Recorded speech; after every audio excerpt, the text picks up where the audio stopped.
भारत में कोरोना लगातार पैर पसार रहा है। कोरोना के मामले बढ़ते जा रहे हैं। टेंशन का माहौल है। देश में कोरोना के एक्टिव केसेस 1200 के पार हो गए हैं। केरल महाराष्ट्र में सबसे ज्यादा केसेस हैं। अब तक कोविड से 12 लोगों की मौत हो चुकी है। स्वास्थ्य विभाग की सावधानी बरतने की अपील लगातार की जा रही है। देश भर में कोरोना वायरस के एक्टिव केसों की संख्या अब 1200 पहुंच गई है। केरल में सबसे ज्यादा 430 कोरोना पेशेंट हैं। महाराष्ट्र एक्टिव कोरोना केस के मामले में दूसरे नंबर पर है। यहां पर 325 मरीज हैं। इनमें से 316 मरीज सिर्फ मुंबई में हैं। इसके अलावा अब तक कोरोना से 12 लोगों की मौत भी हो चुकी है। यानी कि कोरोना एक बार अपना पैर वापस से पसार रहा है। लगातार मामलों में इजाफा देखा जा रहा है। लगातार कोरोना बढ़ता चला जा रहा है और अब टेंशन का माहौल भी पैदा हो रहा है। हालांकि लोगों को पैनिक न करने की अपील दी जा रही है और वापस से कोविड प्रोटोकॉल्स फॉलो करने की भी नसीहत लगातार स्वास्थ्य विभाग देता हुआ चला आ रहा है।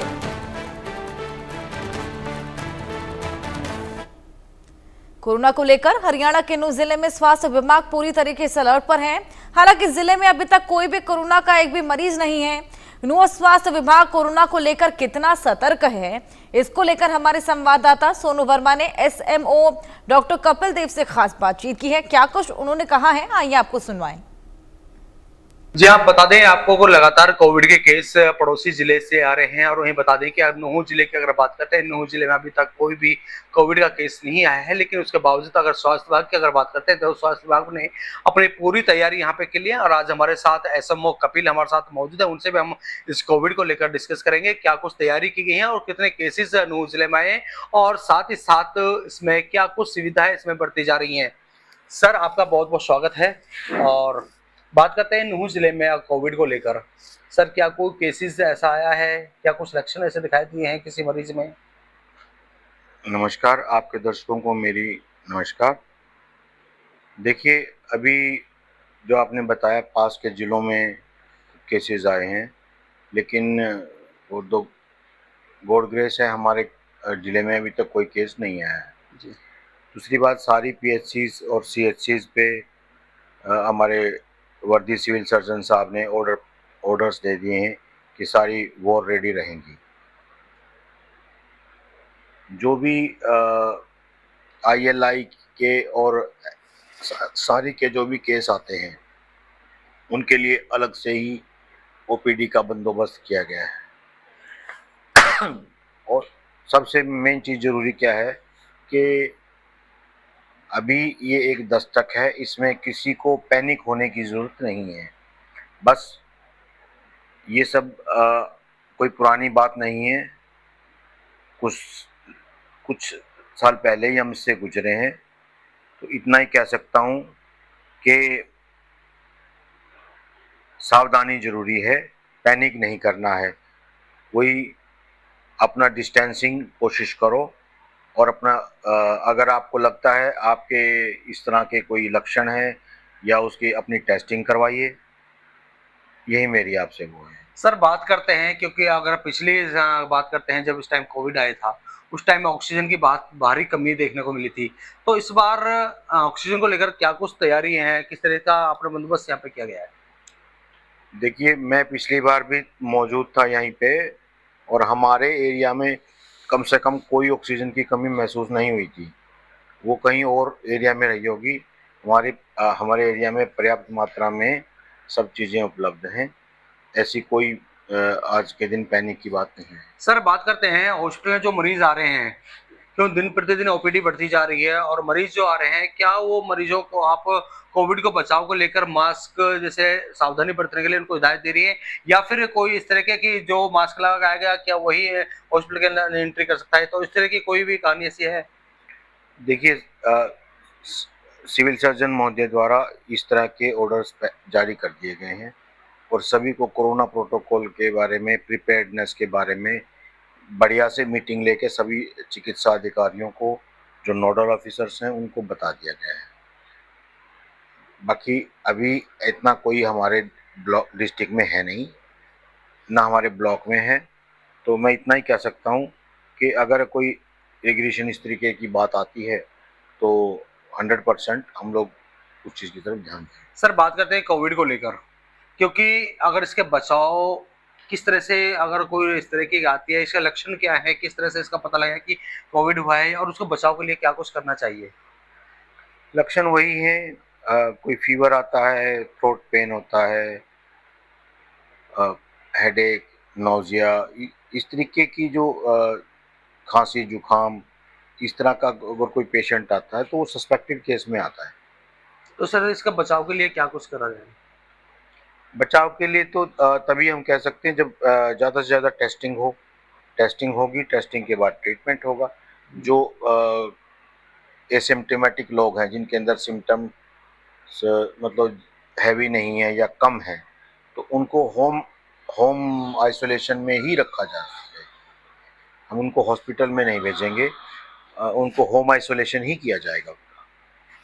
तो ये थे हमारे साथ एसएमओ नुहू के डॉक्टर कपिल थे और जिन्होंने पूरी जानकारी यहाँ पे दी किस तरह से स्वास्थ्य विभाग किस तरह से अपनी पूरी तैयारी की गई है और उसको बचाव क्या है, क्या उसके लक्षण है, उसके बारे में बारीकी से बताया है। आप देख रहे हैं नुहू से Sonu Verma, India news Haryana. MP के ग्वालियर में भी कोरोना को लेकर सतर्कता बरती जा रही है। स्वास्थ्य विभाग अलर्ट हो गया है। अस्पतालों का औचक निरीक्षण किया जा रहा है, व्यवस्थाओं का जायजा लिया जा रहा है। कोरोना को लेकर प्रशासन ने क्या कुछ कहा है, आइए सुनाएं। हमारी जो वायरोलॉजिकल लैब है वो पूर्ण रूप से सुसज्जित है, जिसमें आरएनए एक्सट्रैक्शन से लेके आरटीपीसीआर तक की सारी मशीनें हमारे पास उपलब्ध हैं। पहले भी आपने देखा होगा कि जिस समय जब कोविड आया तो इस तरह की कोई तैयारियां कहीं नहीं होती थी।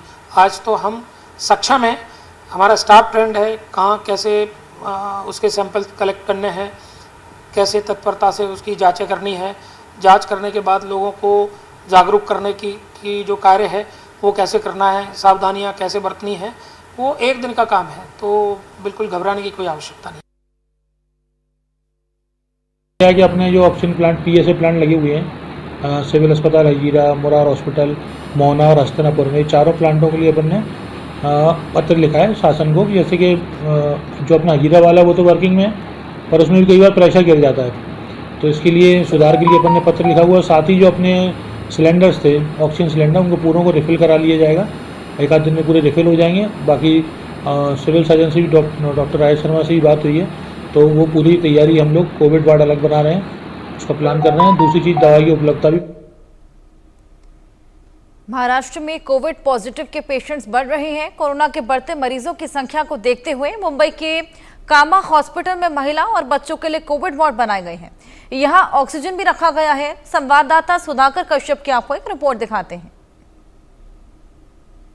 मुंबई महाराष्ट्र में कोविड के पेशेंट बढ़ रहे हैं। उस पार्श्वभूमि पर बड़े बड़े जो हॉस्पिटल है उसमें स्पेशल इंतजाम किया गया है, वार्ड बनाए गए हैं और वहाँ पर पेशेंट को ट्रीटमेंट दी जा रही है। मैं एक कामा हॉस्पिटल में हूँ, मुंबई का एक बड़ा हॉस्पिटल है, यहाँ पर भी एक वार्ड बनाया गया है।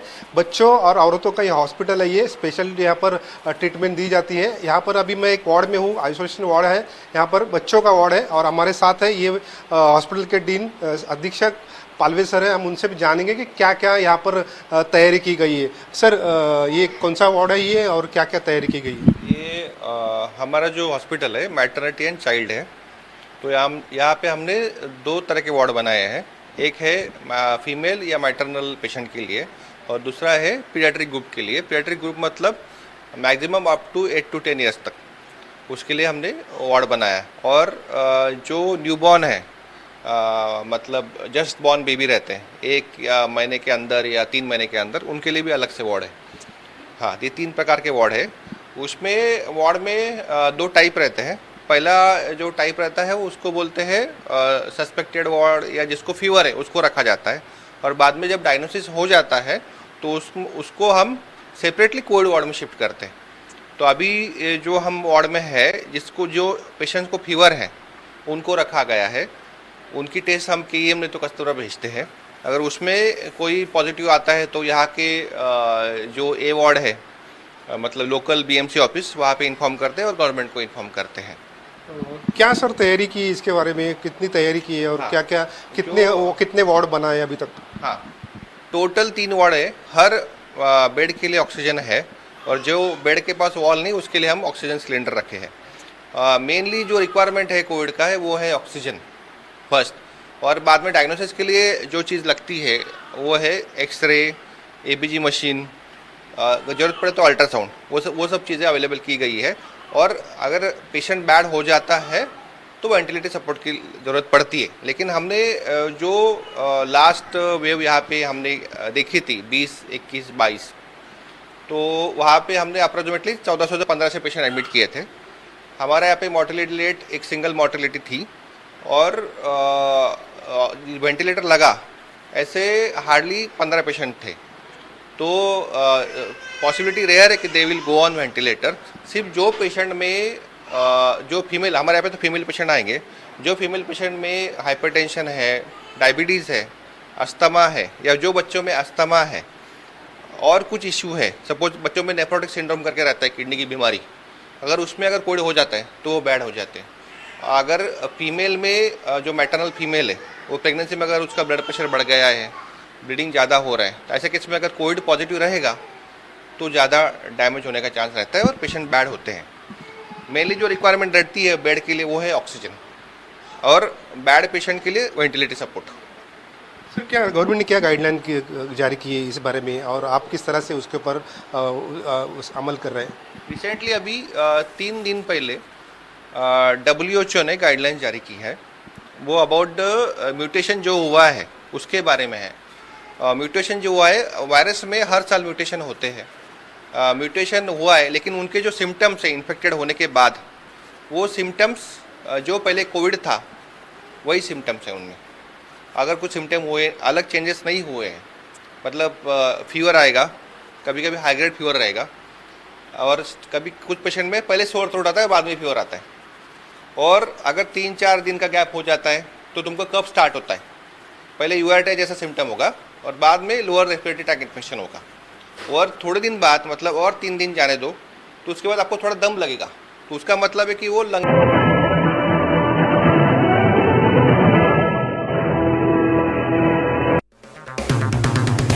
अगर आप